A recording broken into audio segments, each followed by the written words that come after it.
नमस्कार, हिमाचल समाचार में आपका स्वागत है। आज के मुख्य समाचार। प्राकृतिक उत्पादों की बिक्री के लिए इच्छुक किसानों के पंजीकरण के लिए विशेष अभियान आरंभ। कांगड़ा जिला के बैजनाथ क्षेत्र के प्रतिनिधि मंडल ने मुख्यमंत्री से की भेंट। मुख्यमंत्री ने 10वीं बोर्ड परीक्षा में उत्तीर्ण विद्यार्थियों को दी बधाई। प्रदेश सरकार ने चिकित्सा महाविद्यालयों में तृतीयक स्वास्थ्य सेवाएं की सुदृढ़। टांडा, हमीरपुर और नेरचौक के चिकित्सा महाविद्यालयों में लगाई जा रही हैं 3 टेस्ला MRI मशीनें। इंदिरा गांधी सुख सुरक्षा योजना, बेटियों के उज्जवल भविष्य की दिशा में हिमाचल सरकार की ठोस पहल। और अब समाचार विस्तार से। प्राकृतिक उत्पादों को प्रोत्साहन प्रदान करने के क्रम को जारी रखते हुए प्रदेश सरकार ने आज से प्राकृतिक रूप से उगाई गई फसलों को बेचने के इच्छुक किसानों का पंजीकरण करने के लिए 1 माह का विशेष अभियान आरंभ किया है। मुख्यमंत्री ठाकुर सुखविंदर सिंह सुक्खू ने कृषि विभाग को इस अभियान को प्रत्येक विधानसभा क्षेत्र में मिशन मोड पर चलाने के निर्देश दिए हैं ताकि अधिक से अधिक किसानों को लाभान्वित किया जा सके। ये अभियान इस वर्ष 15 जून तक चलेगा। इसके उपरांत प्रदेश सरकार द्वारा बजट का प्रावधान किया जाएगा। कृषि विभाग की ओर से शिविर लगाकर किसानों का योजना के तहत पंजीकरण किया जाएगा। विभाग द्वारा खंड स्तर के अधिकारियों को किसानों की हर संभव सहायता प्रदान करने और अभियान से जुड़ी उनकी शंकाओं का समाधान करने के निर्देश दिए गए हैं। मुख्यमंत्री ठाकुर सुखविंदर सिंह सुक्खू के नेतृत्व में प्रदेश सरकार ने प्राकृतिक रूप से उगाई गई गेहूं, मक्की, कच्ची हल्दी और जौ के लिए न्यूनतम समर्थन मूल्य देने की पहल की है। राज्य सरकार ने प्राकृतिक रूप से उगाई गई गेहूं के न्यूनतम समर्थन मूल्य को 40 रुपए से बढ़ाकर 60 रुपए प्रति किलोग्राम और मक्की के न्यूनतम समर्थन मूल्य को 30 रुपए से बढ़ाकर 40 रुपए प्रति किलोग्राम किया है। इसके अतिरिक्त प्राकृतिक रूप से उगाई गई कच्ची हल्दी के लिए MSP 90 रुपए प्रति किलोग्राम और चंबा जिला के पांगी ब्लॉक में पैदा होने वाली जौ के लिए 60 रुपए प्रति किलोग्राम MSP निर्धारित की गई है। मुख्यमंत्री की इस अभिनव पहल का उद्देश्य प्राकृतिक रूप से उगाए गए कृषि उत्पादों को MSP प्रदान कर ग्रामीण अर्थव्यवस्था को मजबूत करना है। प्रदेश में दी जाने वाली MSP देश में सबसे अधिक है। इसके अतिरिक्त हजारों पशुपालकों को लाभान्वित करने के लिए राज्य सरकार 51 रुपए प्रति लीटर की दर से गाय का दूध भी खरीद रही है, जबकि भैंस के दूध के लिए 61 रुपए प्रति लीटर MSP निर्धारित की गई है। प्राकृतिक खेती को प्रोत्साहित करने और पशुपालकों की आर्थिकी सुदृढ़ करने के लिए उठाए गए इन प्रगतिशील कदमों से ग्रामीण अर्थव्यवस्था सुदृढ़ हो रही है। जिला कांगड़ा के बैजनाथ की ग्राम पंचायत क्योरी, चगान और गुनेहड़ के एक प्रतिनिधि मंडल ने आज शिमला में मुख्यमंत्री ठाकुर सुखविंदर सिंह सुक्खू से भेंट की। प्रतिनिधि मंडल ने मुख्यमंत्री को क्षेत्र की विभिन्न विकासात्मक मांगों से अवगत करवाया। मुख्यमंत्री ने प्रतिनिधि मंडल को आश्वासन दिया कि उनकी मांगों पर संवेदनशीलता से विचार किया जाएगा।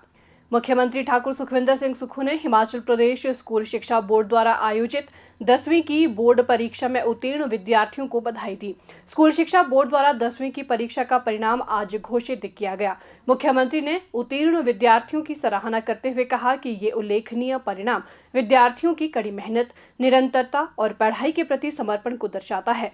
उन्होंने कहा कि विद्यार्थियों को अपने माता पिता, शिक्षक एवं शुभचिंतकों के योगदान को सदैव याद रखना चाहिए, जिनके मार्गदर्शन में उन्होंने ये उपलब्धि हासिल की है। उन्होंने युवाओं से कहा कि जीवन में कड़ी मेहनत, समर्पण, ईमानदारी और निष्ठा से ही कठिन से कठिन लक्ष्यों को हासिल किया जा सकता है। वर्तमान प्रदेश सरकार राज्य के सभी 6 चिकित्सा महाविद्यालयों में स्वास्थ्य सेवाओं को सुदृढ़ बनाने के लिए निरंतर प्रयास कर रही है ताकि मरीजों का बेहतर उपचार सुनिश्चित किया जा सके।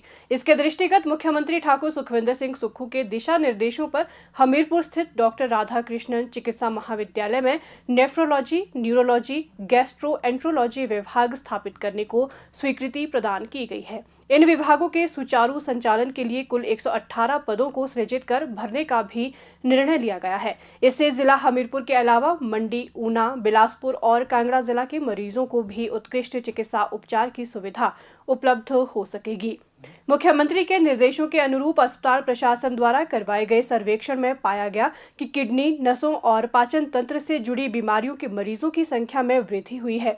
विशेषज्ञ चिकित्सकों के अभाव में मरीजों को IGMC Shimla, Tanda medical college, PGI MR Chandigarh जैसे बड़े चिकित्सा संस्थानों में जाना पड़ता था, लेकिन अब मुख्यमंत्री ने प्रदेश के मेडिकल कॉलेजों में नए विभागों की स्थापना और आवश्यक चिकित्सकों व स्टाफ की नियुक्ति की प्रक्रिया में तेजी लाने के निर्देश दिए हैं।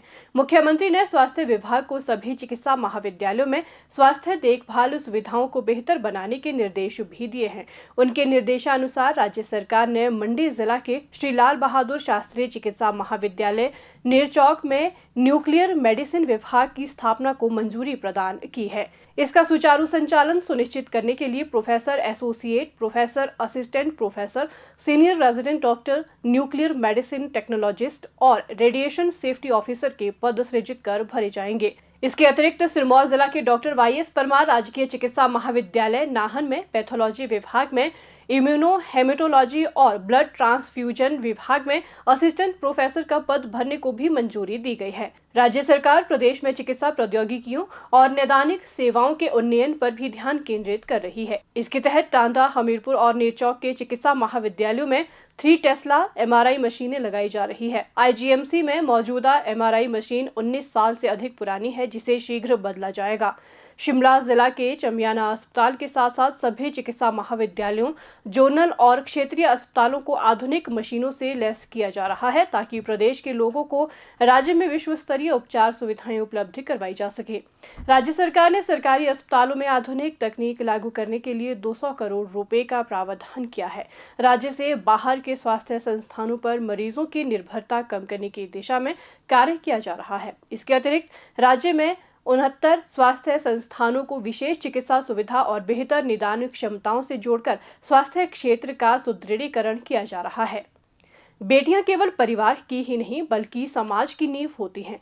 उनके सुरक्षित, स्वस्थ और सशक्त जीवन के बिना किसी भी प्रगतिशील समाज की कल्पना अधूरी है। हिमाचल सरकार इसी दृष्टिकोण के साथ महिलाओं और बालिकाओं के समग्र विकास के लिए लगातार कार्य कर रही है। इस दिशा में एक और महत्वपूर्ण कदम बढ़ाते हुए सरकार ने इंदिरा गांधी सुख सुरक्षा योजना शुरू की है।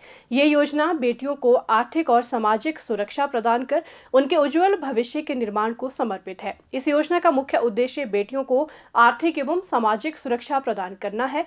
इससे न केवल उनके स्वास्थ्य और शिक्षा में सुधार होगा, बल्कि उन्हें अपने भविष्य की योजनाओं को साकार करने में भी सहायता मिलेगी। ये योजना प्रदेश सरकार की एक ऐसी दूरदर्शी पहल है जो बेटियों को सुरक्षित भविष्य की गारंटी देने के साथ ही उनके सशक्तिकरण में मददगार साबित होगी। इंदिरा गांधी सुख सुरक्षा योजना को बीपीएल परिवार में जन्म लेने वाली 2 बालिकाओं के लिए शुरू किया गया है।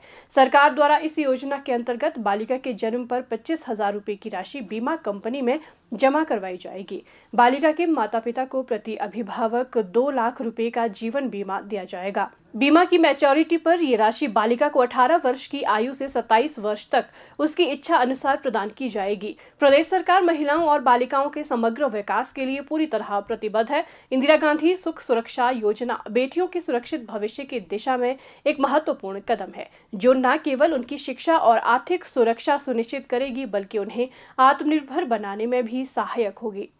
हिमाचल समाचार देखने के लिए सब्सक्राइब करें यूट्यूब चैनल हिमाचल समाचार, लाइक करें Facebook page information and public relations department Himachal Pradesh और सीएमओ हिमाचल, फॉलो करें x@DPRHP और सीएमओ हिमाचल, फॉलो करें इंस्टाग्राम @DIPR हिमाचल और सीएमओ हिमाचल, विजिट करें वेबसाइट www.himachalpr.gov.in। इस अंक में इतना ही। कल फिर होगी मुलाकात, दीजिए इजाजत, नमस्कार।